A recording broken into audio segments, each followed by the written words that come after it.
You've been training for months, maybe even years.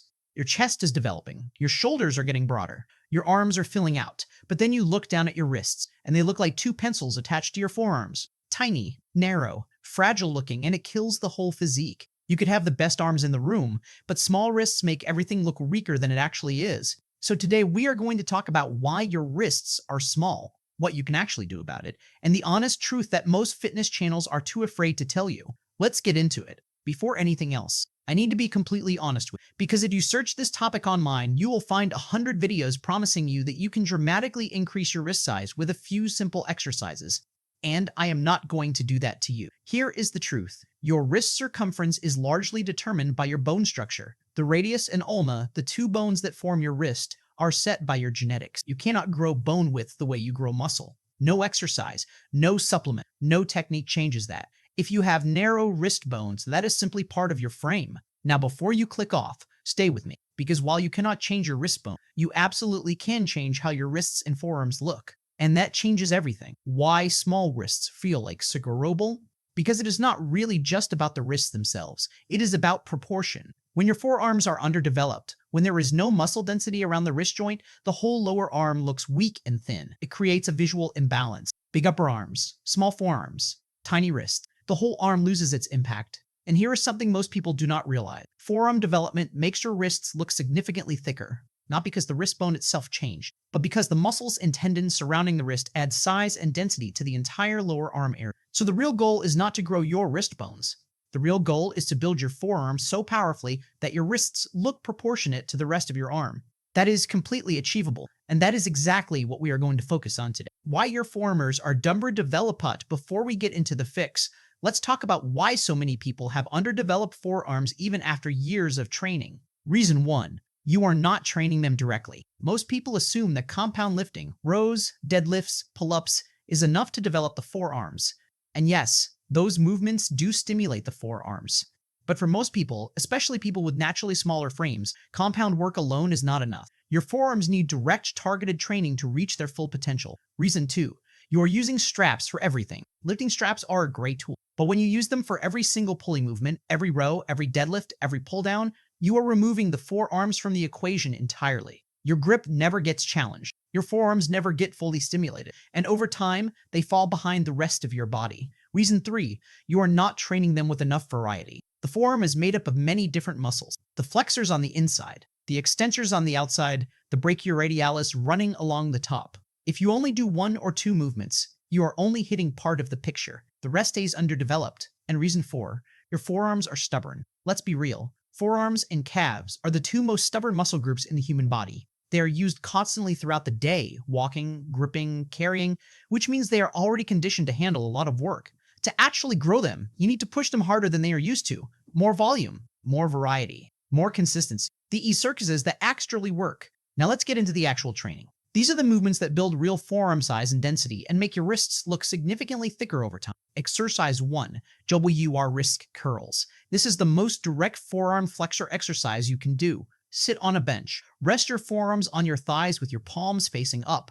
Let the barbell or dumbbells roll down to your fingertips. Then curl your wrists up as high as they will go. Full range of motion is everything. The stretch at the bottom is where the growth happens. Do 3 to 4 sets of 15 to 20 reps. Go lighter than you think you need to. Feel every single rep. Exercise 2. Reversed wrist curls, same position, but this time your palms face down. This targets the extensors, the muscles on the top of your forearm, which most people completely neglect. Developing the extensors adds thickness and width to the entire forearm and creates that full rounded look when the arm hangs naturally. 3 sets, 15 reps, controlled movement throughout. Exercise 3. Farmer carries. Pick up 2 heavy dumbbells or kettlebells. Walk with them. That is the exercise. Simple, brutal, incredibly effective. Farmer carries force your grip to work at maximum intensity for an extended period of time. Every muscle in your forearm, every tendon around your wrist is firing constantly just to hold on. Do these at the end of your training session. 3 sets. Walk until your grip starts to fail, then put them down. Rest. Go again. This single exercise will do more for your grip and forearm development than almost anything else on this list. Exercise 4 is that dead hands. Find a pull-up bar. Hang from it. Again, sounds too simple. But dead hangs build incredible grip strength and forearm endurance that translates directly into thicker-looking wrists and lower arms. Hang for 30 to 60 seconds at a time. 3 sets at the end of your upper body sessions. If you can hang for longer than 60 seconds, add weight with a dumbbell between your feet. Exercise 5. Hammers curls. Most people do hammer curls for their biceps, but the brachioradialis, the thick muscle that runs along the outer forearm, is one of the primary movers in this exercise. Heavy hammer curls done through a full range of motion build the outer forearm dramatically and are one of the fastest ways to add visual thickness to the lower arm. 3 to 4 sets, 10 to 12 reps. Go heavy enough that the last few reps are genuinely hard. Exercise 6. Plate piet. Pinches. Take 2 weight plates. Hold them together with your fingers and thumbs smooth side facing out. Hold for time. This builds the pinch strength and finger tendons in a way that no other exercise can replicate. It also develops the muscles of the hand itself, which adds to the overall thickness of the wrist area. 2 to 3 sets, 20 to 30 seconds each. Add weight as you get stronger. How to program all of this now that you have the exercises, let's talk about how to fit them into your training. Most people make the mistake of training forearms completely randomly, a few sets here and there when they remember. That is not going to cut it for a stubborn muscle group. Here is what actually works. Train your forearms directly 2 to 3 times per week. Pick 2 or 3 exercises per session. Rotate through the list so you are hitting all angles over the week. A simple structure looks like this. Day 1, wrist curls and farmer carries. Day 2, reverse wrist curls and dead hangs. Day 3, hammer curls and plate pinches. Keep the volume consistent. Keep showing up every week and track your progress just like you would with any other muscle. Drop the straps at least 2 sessions per week so your grip is being challenged naturally during your compound work as well. Here is something most people never consider.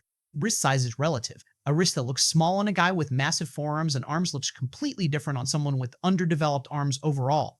So while you are building your forearms, keep developing the rest of your body too. Bigger upper arms make the forearm look longer and more defined. Broader shoulders make the entire arm look more impressive. A bigger back makes your arms, including your wrists, look more powerful overall. Proportional development is what creates an impressive physique, not just one isolated muscle group. Now, let's come back to the genetics conversation, because some of you have genuinely narrow wrist bones, and even with maximum forearm development, the wrist joint itself will still look relatively slim. Here's how to work with that, not against it. Wear thicker watch straps or bracelets. Simple visual trick, but it works.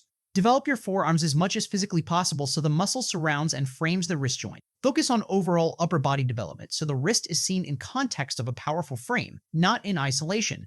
And most importantly, stop comparing your wrist size to other people online. Half the people whose physiques you are comparing yourself to are either on hormones, which dramatically increases muscle and tendon thickness, or they are using camera angles and lighting specifically designed to make them look as large as possible. Your wrists are not your limitation. Your mindset might be. Let me be straight with you about how long this takes. Forearms are one of the slowest muscle groups to respond to training. If you train them consistently 2 to 3 times per week with progressive overload, eating enough protein, you will start to notice a real difference in 3 to 4 months, not 2 weeks.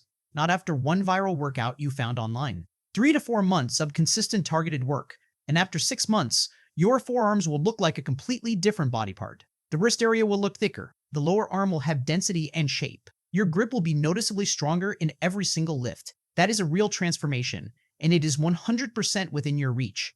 The truth nobody tells you. Here is the thing about wrist size that nobody really talks about. The guys with the most impressive looking wrists and forearms are not the guys who found some secret exercise. They are the guys who trained their forearms consistently and seriously for years while also building a powerful overall physique. There is no shortcut. There is no secret. There is just showing up, doing the work, and being patient enough to let the results come. Your wrists are not a life sentence. They are a starting point. Build from there. If this video gave you a real plan, not just motivation, but an actual strategy, hit subscribe and turn on notifications. Every week I put out content that is honest, practical, and based on what actually works in the real world. Drop a comment below. What is your wrist measurement right now, and what is your forearm training looking like? Let me know. I read everything. I will see you in the next one.